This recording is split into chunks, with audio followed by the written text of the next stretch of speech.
Pernahkah Bapak dan Ibu sejenak berhenti, lalu merenung, bahwa satu langkah kecil yang salah, satu detik kehilangan keseimbangan, bisa mengubah sisa hidup seseorang? Bagi banyak orang tua di Indonesia, sebuah jatuh, meskipun hanya terpeleset ringan di kamar mandi, atau tergelincir saat membuang sampah di halaman, bisa berarti berminggu-minggu terbaring di rumah sakit, menjalani pemulihan yang menyakitkan, bahkan kehilangan kemampuan untuk hidup mandiri. Dan yang lebih menakutkan, semua itu seringkali terjadi tanpa peringatan. Bukan dengan suara gaduh, tapi diam-diam, secepat kilat, saat kita melakukan hal-hal biasa. Menuruni anak tangga, meraih barang di atas meja, atau sekadar melangkah keluar rumah untuk menerima paket. Namun, jika saya katakan bahwa berjalan kaki tidak harus menjadi hal yang menakutkan bagi Bapak dan Ibu, bahwa dengan beberapa perubahan kecil, tanpa alat mahal, tanpa harus pergi ke tempat fitness, Bapak dan Ibu bisa melangkah lebih percaya diri, lebih mantap, dan jauh lebih aman.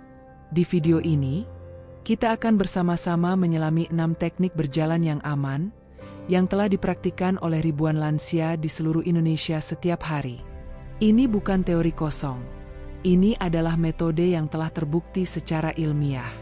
Direkomendasikan langsung oleh dokter fisioterapi dan ahli rehabilitasi dari rumah sakit besar, seperti RSCM, RS Fatmawati, dan Pusat Lanjut Usia Nasional. Setiap teknik yang akan dibagikan hanyalah perubahan kecil, tetapi mampu memberikan dampak besar bagi kualitas hidup Bapak dan Ibu. Dan saat video ini selesai, saya percaya Bapak dan Ibu bukan hanya akan tahu apa yang perlu dilakukan, tetapi juga mengapa itu penting dan bagaimana menerapkannya langsung di rumah. Baik Bapak dan Ibu yang kini berusia 60, 70, bahkan 80 tahun ke atas, ataupun para anak dan cucu yang sedang menonton demi menjaga kesehatan orang tua tercinta. Mari, kita ikuti perjalanan ini bersama.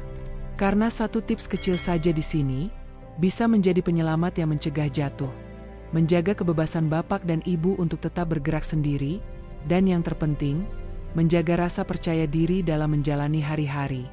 Dan jika pesan ini menyentuh hati Bapak dan Ibu, mohon tekan tombol suka, berlangganan saluran ini, dan aktifkan lonceng notifikasi, agar Bapak dan Ibu tidak ketinggalan berbagai informasi penting lainnya tentang kesehatan lansia.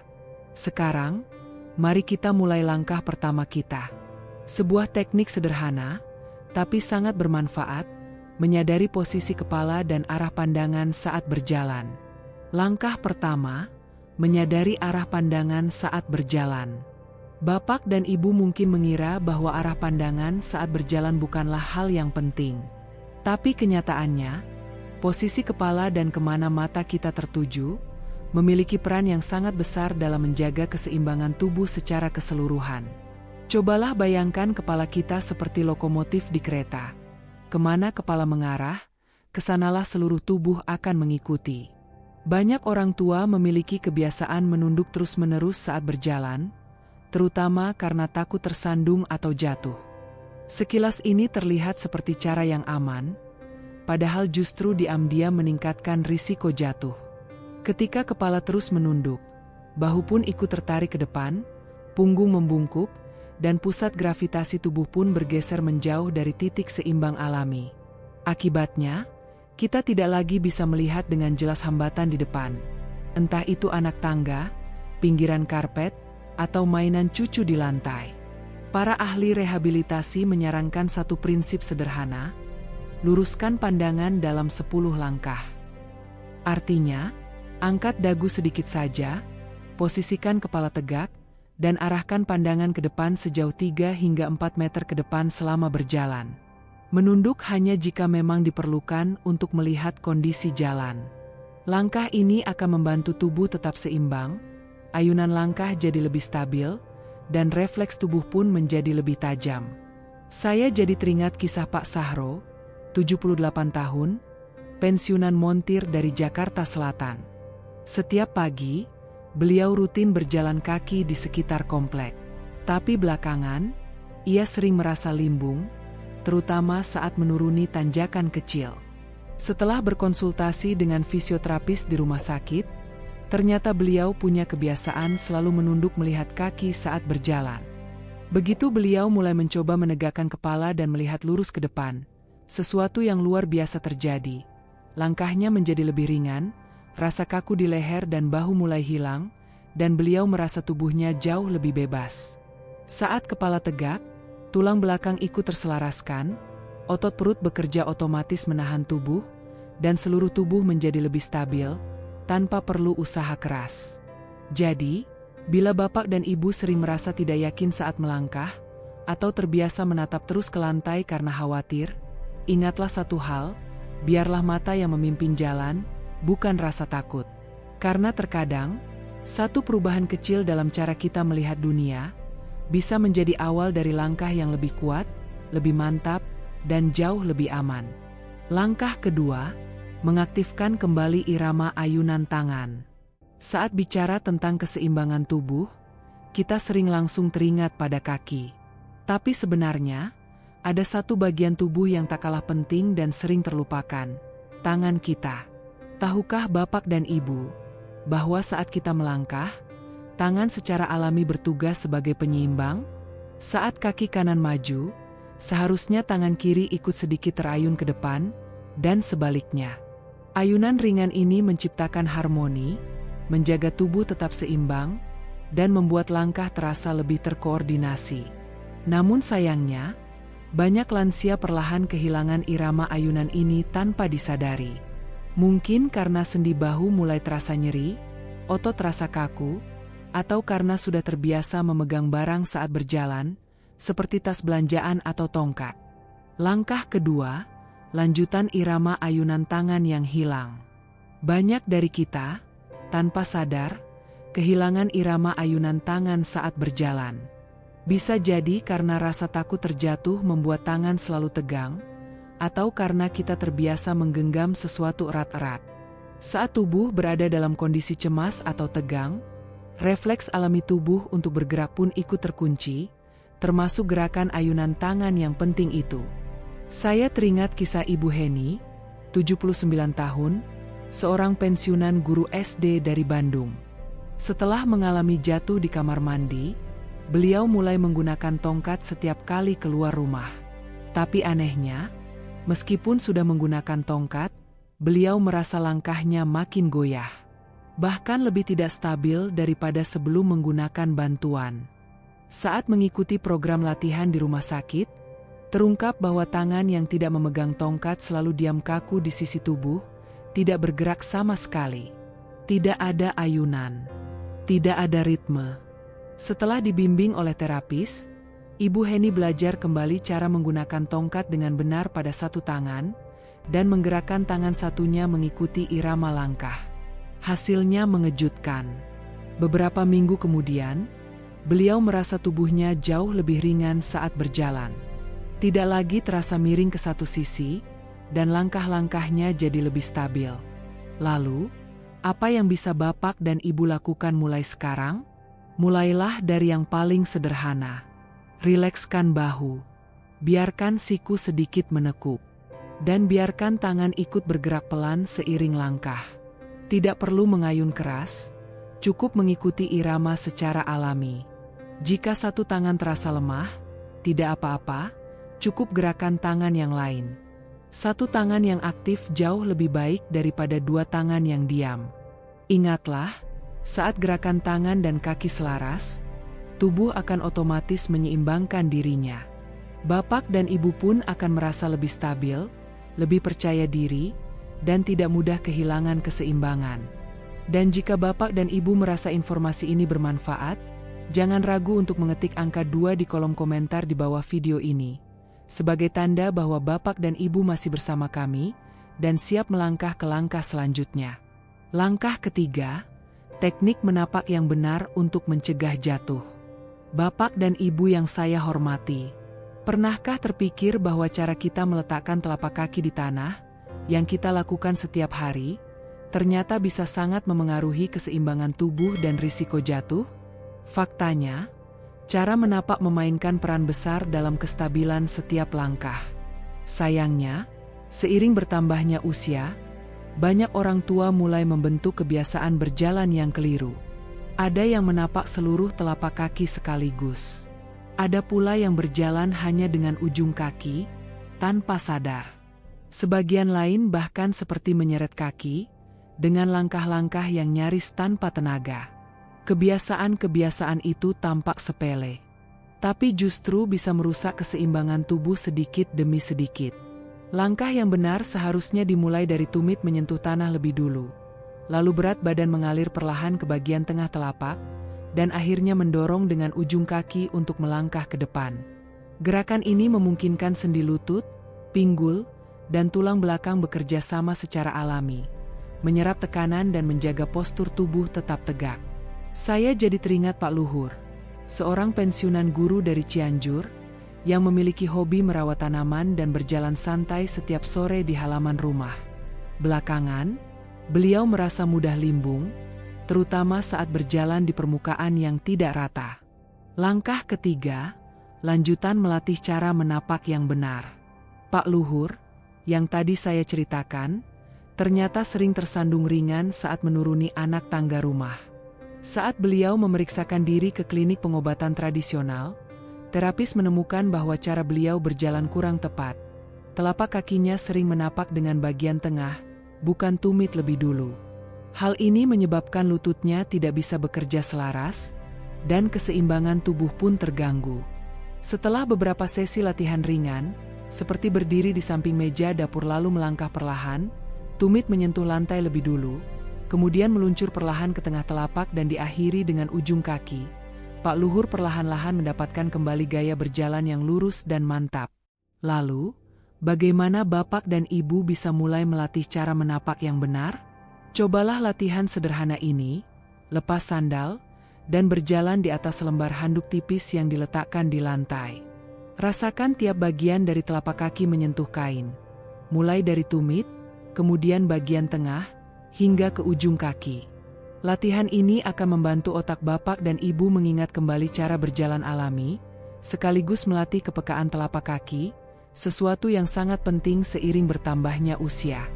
Awalnya mungkin terasa aneh, tapi percayalah, hanya dalam waktu singkat, tubuh akan beradaptasi. Langkah akan terasa lebih ringan, lebih seimbang, dan tentu saja, lebih aman.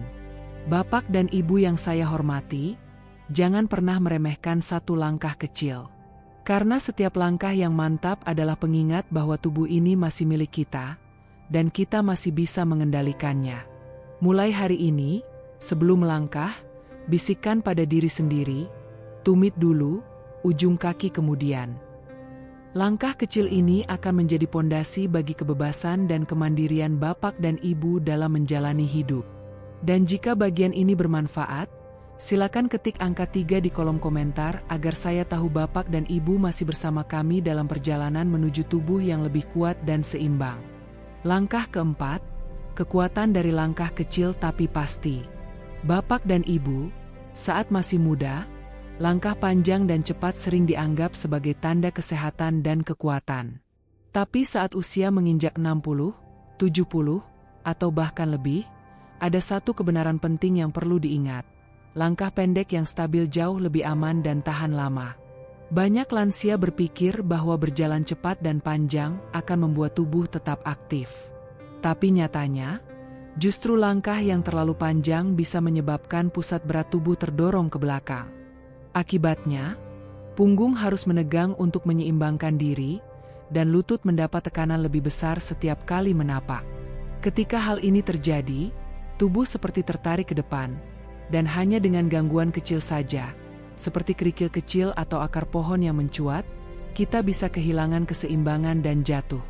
Saya teringat cerita Bapak Triman, pensiunan petugas pos dari Yogyakarta. Beliau masih suka jalan pagi, dengan gaya langkah lebar dan tangan yang mengayun kuat, seperti saat dulu mengantar surat. Tapi suatu pagi, beliau terjatuh di trotoar depan rumah. Bukan karena jalan licin, tapi karena langkahnya terlalu panjang, dan ketika ujung kaki tersangkut sedikit saja di pinggiran paving yang menurun, tubuhnya tak sempat bereaksi. Setelah insiden itu, Beliau berkonsultasi dengan terapis di rumah sakit dan diberi saran untuk memperpendek langkah dan mempercepat irama berjalan. Hasilnya, langkah beliau jadi lebih stabil, lebih ringan, dan tubuhnya tidak mudah lelah. Bapak dan ibu pun bisa mulai dengan cara sederhana. Berjalan seperti biasa, lalu coba pendekkan langkah sedikit. Cukup sampai ujung kaki melampaui kaki yang satu, tidak perlu jauh. Saat melangkah seperti ini, tubuh akan terasa lebih dekat ke tanah. Refleks jadi lebih cepat, dan detak jantung pun lebih stabil. Otot-otot tidak perlu bekerja keras seperti saat melangkah panjang. Cara lain yang bisa dicoba adalah menghitung jumlah langkah selama 10 detik. Jika melangkah terlalu panjang, jumlah langkah akan sedikit.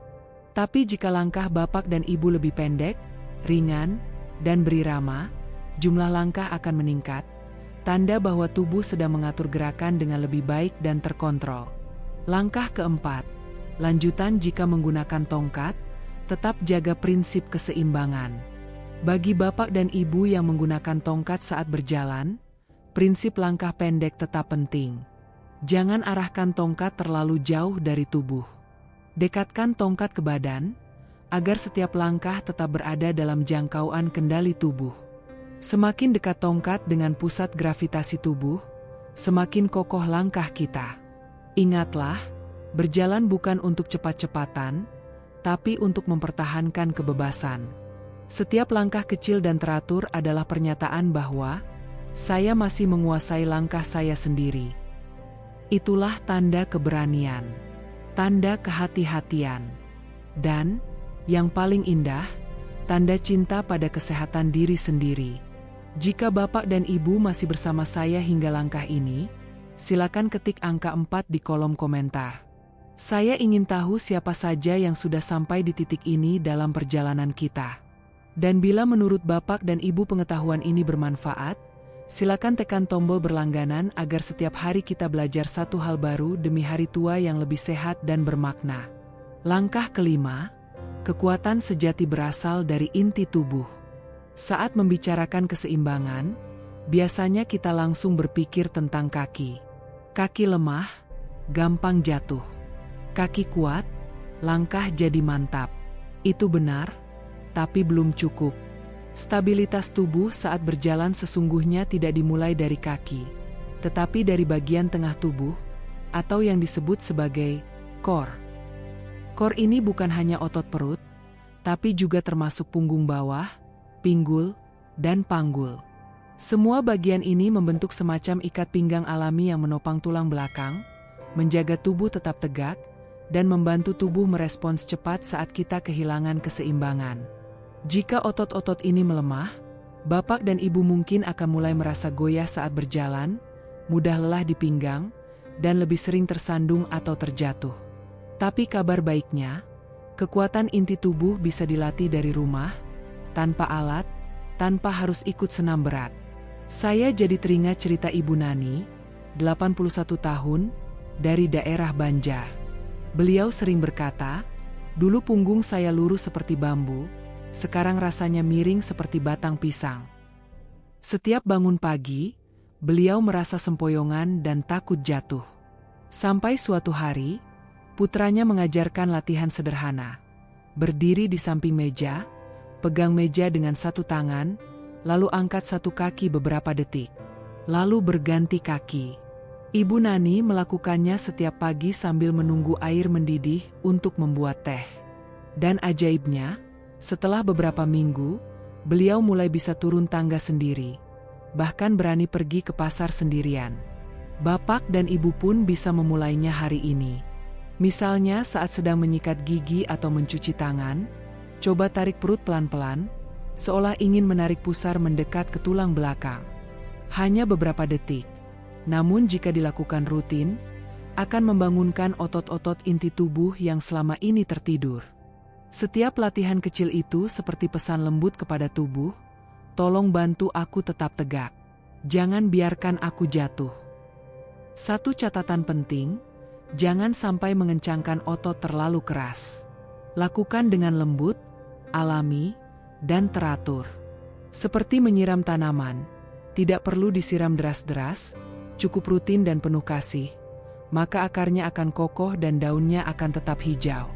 Jangan berpikir bahwa otot inti hanya penting untuk anak muda atau binaragawan. Bagi bapak dan ibu yang sudah lanjut usia, perut yang kuat adalah fondasi untuk berjalan stabil, menjaga tulang belakang, mengurangi nyeri punggung, dan, yang paling penting, mencegah jatuh.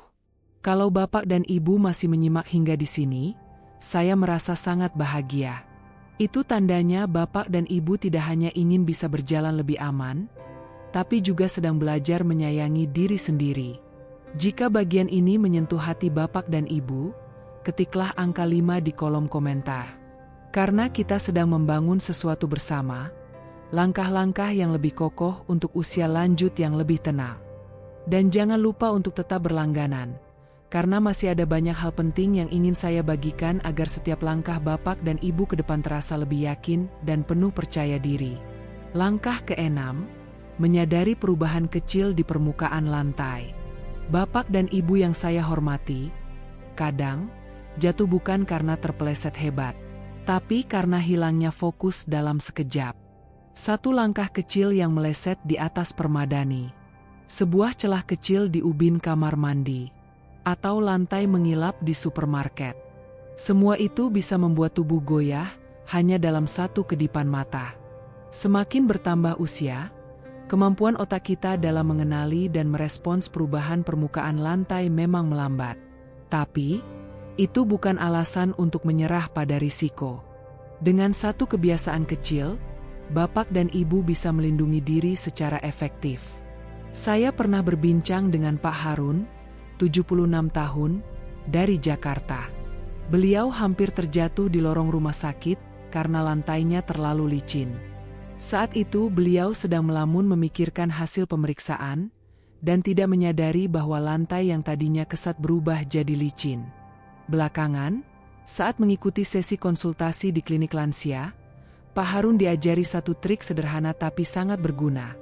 Beri nama permukaan lantai di dalam pikiran setiap kali melewati perubahan. Misalnya, ubin licin, anak tangga, karpet, atau lantai kayu. Sekilas mungkin terdengar aneh, tapi begitu bapak dan ibu menyebutnya dalam hati, otak akan langsung siaga. Tubuh pun bersiap menghadapi perubahan itu. Langkah jadi lebih hati-hati, lebih mantap, dan risiko terjatuh pun menurun drastis. Kebiasaan ini sangat berguna, terutama bagi bapak dan ibu yang menggunakan kacamata bifokal. Karena bagian bawah lensa bisa menyebabkan pandangan menjadi sedikit menyimpang dan memperkirakan jarak jadi tidak akurat. Terlebih jika pencahayaan menyilaukan, atau lantai memantulkan cahaya yang menyilaukan. Lantai marmer yang mengilap seringkali menipu mata. Kadang terlihat rata, padahal justru cekung, atau tampak datar, padahal sedikit menonjol. Inilah salah satu penyebab mengapa banyak orang tua tersandung atau kehilangan keseimbangan, hanya karena langkah yang kurang waspada. Setiap perubahan kecil pada permukaan lantai, memerlukan perhatian yang besar dari kita. Bapak dan ibu bisa melatih kepekaan ini dengan sederhana, bahkan di rumah sendiri. Saat melangkah dari ruang tamu ke dapur, atau dari ubin ke lantai kayu, berhentilah sejenak. Amati permukaannya. Ucapkan dalam hati, lantai licin, permadani, keramik, 1 detik yang sepele, tapi bisa mencegah bahaya besar. Saya menyebut ini sebagai latihan kesadaran saat melangkah. Bukan hanya melatih otak, tapi juga cara kita menjaga kaki tetap aman, dan kemandirian tetap terjaga, di masa-masa berharga usia senja. Jika bapak dan ibu masih menyimak hingga titik ini, dan merasa pelajaran ini bermanfaat, silakan tinggalkan komentar dengan angka 6 di bawah. Saya ingin tahu siapa saja yang masih berjalan bersama saya di perjalanan ini.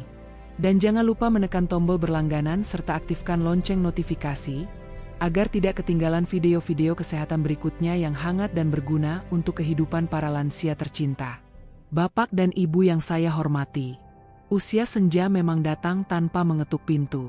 Ia membawa banyak perubahan, rambut memutih, kulit mengeriput, langkah melambat. Namun yang lebih terasa adalah rasa ragu. Ragu untuk naik tangga, ragu untuk menyeberang jalan, bahkan ragu untuk bangkit dari tempat tidur saat pagi menjelang. Sebab kita tahu, hanya satu kali terjatuh, dan hidup bisa berubah selamanya. Tapi hari ini, izinkan saya menyampaikan satu hal. Usia tua bukan akhir dari kebebasan, melainkan undangan untuk melangkah lebih pelan, lebih sadar, dan lebih penuh kebijaksanaan. Kita telah mempelajari 6 teknik berjalan yang sederhana namun bermakna. Mengangkat dagu dan menjaga pandangan. Menggerakkan lengan secara alami. Menapak dengan tumit lebih dulu. Melatih langkah pendek yang stabil. Memperkuat otot inti tubuh. Dan menyadari setiap perubahan di permukaan lantai. Tidak perlu alat mahal. Tidak butuh tempat gym. Tidak harus dibimbing dokter pribadi. Yang dibutuhkan hanya niat.